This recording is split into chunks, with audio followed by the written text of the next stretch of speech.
চশমা museum, a house of world class, জলট্যাক মোড়, বহরমপুর মডার্ন হোটেলের সামনে। তৃণমূলের সেনাপতি অভিষেক ব্যানার্জি বহরমপুরে আসছেন 17 তারিখ। এই নিয়ে অধীর রঞ্জন চৌধুরীকে প্রশ্ন করা হলে তিনি কটাক্ষের সুরে বলেন, মুর্শিদাবাদের পরিযায়ী শ্রমিকেরা বাইরে যাচ্ছেন অর্থের অভাবে, আর এখানে তৃণমূলের নেতা সভা করছেন কোটি কোটি টাকা খরচ করে এবং খোকাবাবু সভা করছেন র্যাম্প করে। পাশাপাশি তিনি বলেন, এই এসআইআর প্রক্রিয়া ঝঞ্ঝাটপূর্ণ করার জন্য মমতা ব্যানার্জি নিজেই সক্রিয়। কোনো পার্টিকুলার নেতা আসতেই পারে।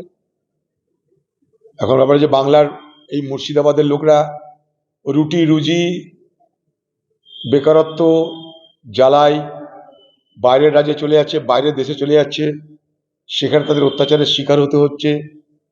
তাদের মৃত্যুর পর সেই মৃতদেহ পরিবার তাদের বাড়িতে ফিরিয়ে আনতে পারছে না, অর্থের অভাবে, টাকার অভাবে। আর এই খোকাবাবুরা এক একটা সভা করছে কোটি কোটি টাকা খরচা করে।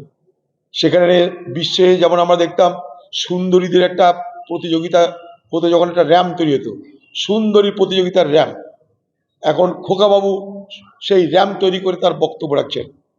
আগামী দিনে দেখবো খোকাবাবু এতেই প্র্যাকটিস হয়ে গিয়ে বিশ্বের সুন্দর প্রতিযোগিতার র্যাম্পে নেমে গেছে। দেখুন, সব থেকে বড় কথা আছে যে এই এসআইআর প্রক্রিয়াটাকে আরো জটিল, আরো ঝঞ্ঝাটপূর্ণ করার জন্য মমতা ব্যানার্জি নিজে এখন সক্রিয়। যদি বলেন কেন, বিএলও, এইআরও, ইআরও এরা কারা? সব সরকারি দলের কর্মচারী।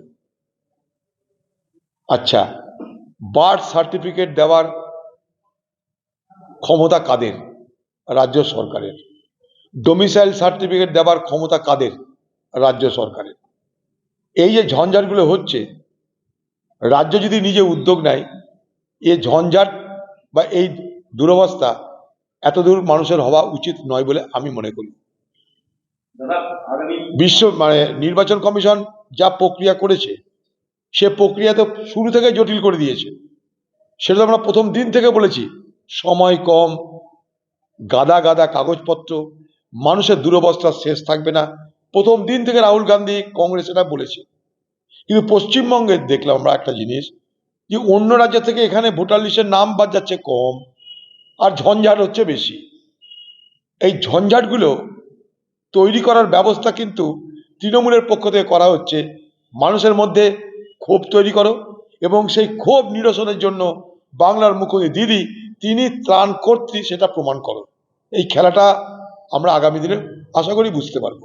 এ বাংলায় ঠাকুর দেবতা, মন্দির মসজিদ, হিন্দু মুসলমান এগুলো করে ভোট, নির্বাচনী বৈতরণী পার হতে হবে, এই সিদ্ধান্ত নিয়েছে টিএমসি, এই সিদ্ধান্ত নিয়েছে বিজেপি। বিজেপি তো মন্দিরের রাজনীতি করেই, নতুন করে টিএমসিকে দেখছি খুব আগ্রাসী ভূমিকায় মন্দির এবং ধর্মস্থানের রাজনীতি করছে। ওদের আলোচনায় একটা কথা উঠেই এসেছে ওদের, যে মুসলমান তো আমাদের হাতে আছে, ওরা যাবে কোথায়, এবার হিন্দুদেরকে ম্যানেজ করো। হিন্দুদেরকে ম্যানেজ করবার জন্য একটু ধর্ম কর্ম, একটা মন্দির নির্মাণ, এইসবের মধ্যে সরকার এবং মুখ্যমন্ত্রী নিজে ব্যস্ত থাকতে চাইছেন। এটা ওদের পার্টির স্ট্র্যাটেজি। মুসলমান আমাদের হাতের পাঞ্জাও, কোথায় যাবে, আর হিন্দুদেরকে ম্যানেজ করো। তৃণমূলের পতন শুধু এই বামেদের পতন শুধু সিঙ্গুর নয়, সিঙ্গুর ছিল, নন্দীগ্রাম ছিল, সন্ত্রাস ছিল, এইসব অনেক কারণ ছিল তখন। মমতা ব্যানার্জি সেই মানুষের ক্ষোভটাকে কাজে লাগিয়ে ব্যবসা করে নিয়েছে, নির্বাচনী ব্যবসা করে তিনি ক্ষমতায় চলে এসেছেন। ক্ষমতায় আসার পর সিঙ্গুর তিনি ভুলে গেছেন, সিঙ্গুর তার কাছে টক আঙুর হয়ে গেছে মমতা ব্যানার্জির কাছে।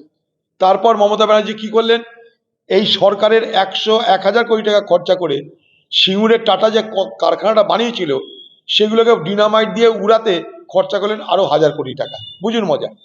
এক তো শিল্পের 12টা বাজালেনি, আবার যে স্ট্রাকচারগুলো করেছিল, যে সমস্ত পরিকাঠামো করেছিল, সেগুলোকে ডিনামাইট দিয়ে উড়াতে গিয়ে রাজ্যের সরকারের কোষাগার থেকে 1,000 কোটি টাকা খরচা করা হলো।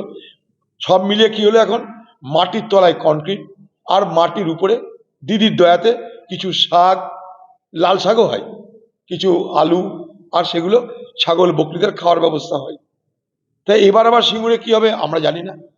সিঙ্গুর বাংলা মানুষের টক আঙুর তো হয়েইছে আগে।